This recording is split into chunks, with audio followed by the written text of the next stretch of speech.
कल ही मेरी एक क्लाइंट के साथ काफ़ी इंटरेस्टिंग डिस्कशन हुआ, तो मैंने सोचा इसके बारे में मैं यहाँ पे भी बात कर लूँ। क्लाइंट कहता है कि भाई मेरे पास ओरिजिनल कागज़ हैं प्रॉपर्टी के, मेरे रिश्तेदार ने मेरे कुछ सिग्नेचर्स फोर्ज कर दिए और मेरे ख़िलाफ़ केस डाल दिया, साथ में कब्ज़ा ताला तोड़ के ले लिया। अब ऐसे केस के अंदर कितने टाइम में ये केस ख़त्म हो सकता है, कितने टाइम तक ये केस चलेगा?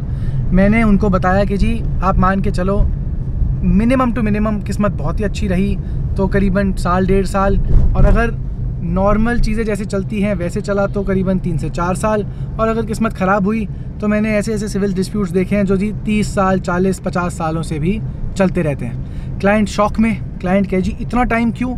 हमारे कागज़ बिल्कुल सही है, उन्होंने बिल्कुल झूठे कागज़ बना रखे हैं, उसके बेसिस पे क्या हमको जल्दी से जल्दी हमको हमारी प्रॉपर्टी वापस नहीं मिल सकती? तो मुझे उनको समझाना पड़ा कि जी आप जानते हो कि आपके पास जेन्युइन कागज़ हैं, मैं आपका वकील, मैं मानता हूँ कि आपके कागज़ जो हैं बिल्कुल जेन्युइन है, बट ये कोर्ट में जो जज बैठा हुआ है उसको कैसे समझ में आएगा कि आप ABC जो जेंटलमैन है, जो प्लेंटिफ हैं या जो इस केस में आप डिफेंडेंट हैं, कि आपका ही हक बनता है इस प्रॉपर्टी के ऊपर। कोर्ट को कागज़ देखने पड़ेंगे, कागज़ भी जेन्युइन लग सकते हैं, उसके साथ साथ ये भी दिखाना पड़ता है कि हमारे पास ये कागज़ कैसे आया, जिन्होंने हमको कागज़ दिया उनके पास कागज़ कैसे आया, ऑफिशियल रिकॉर्ड सारी चीज़ों का है, उन चीज़ों में चलना पड़ता है। हम कुछ चीज़ें कर सकते हैं, जैसे फोर्जरी की एक कंप्लेंट फाइल कर सकते हैं, बट उसमें भी काफ़ी टाइम लगता है मैटर को इन्वेस्टिगेट होने में, डिसाइड होने में। तो जी कितना टाइम लगता है? आप मान के चलो 12 महीने, 24 महीने, 36 महीने, और उससे भी कहीं ज़्यादा टाइम लग सकता है, क्योंकि इसमें कुछ भी फिक्स नहीं है। तुम्हारी किस्मत, दूसरे वाले की किस्मत, जज कैसा है, जज कितनी छुट्टियां मारता है उस टाइम पे, बार कितनी स्ट्राइक्स कर रहा है, ये सारे फैक्टर्स आ जाते हैं और कितने सालों तक केस करते हैं, केस चल सकते हैं, कोई किसी को भरोसा नहीं है और कोई किसी को आइडिया नहीं है।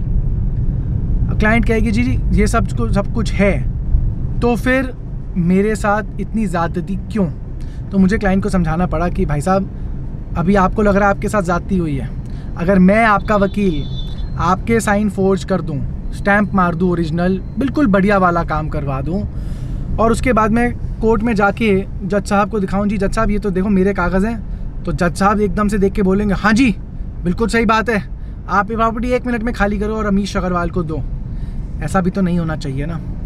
क्लाइंट कन्विंस नहीं था अनफॉर्चुनेटली, बट सच्चाई यही है, कड़वा सच। मेरे ख्याल से mister Ranjeev Dubey, who is a corporate lawyer, उन्होंने कहीं पे मेंशन किया था बफलो जूरिस्प्रूडेंस। मुझे नहीं पता उनकी ओरिजिनल थ्योरी है या उन्होंने भी किसी और से किसी और टाइम पे उन्होंने वहाँ से इंस्पिरेशन ली, बट उनकी बफलो जूरिस्प्रूडेंस ऑफ इंडिया जो है, उनकी थ्योरी है कि once if there are 2 neighbours in a village, one neighbour steals the buffalo, किसी की जी भैंस चुरा ली पड़ोसी की और उस पर लेके बैठ गया। अब आप डालोगे जी सिविल सूट फॉर रिकवरी, उसके अंदर नोटिस जाएगा, वो टाइम लेंगे, वो अपना रिप्लाई फाइल करेंगे, गवाही होगी, उसके बाद जजमेंट आएगा, जजमेंट की जो भी हारा वो अपील में जाएगा, वहाँ से जो हारा या जीता वो भी अपील में जाएगा।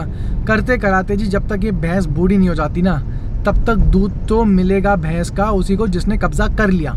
सो buffalo jurisprudence is the one who caught hold of the buffalo is the one who won, whether he wins or loses, the whole बाजीगर वाला situation. What can you do as a litigant? आप क्या कर सकते हो इन situations में अगर आपकी property वही जब्त हो रही है या कोई आपके पीछे पड़ रहा है? पहले तो आप ये इंश्योर करो कि जी आपके कागज़ पूरे हैं, आपके कागज़ रजिस्टर्ड हैं, आपके कागज़ स्टैम्प्ड हैं। ये भी नहीं हुआ तो आप कोर्ट में जाने के बाद भी आपका जीतना मुश्किल हो जाता है। उसके अलावा कब्ज़ा आपका रहना चाहिए। आजकल का ज़माना CCTV फुटेज का है, हर जगह अपने घर के आसपास 3, 4, 5 CCTV लगा के रखो।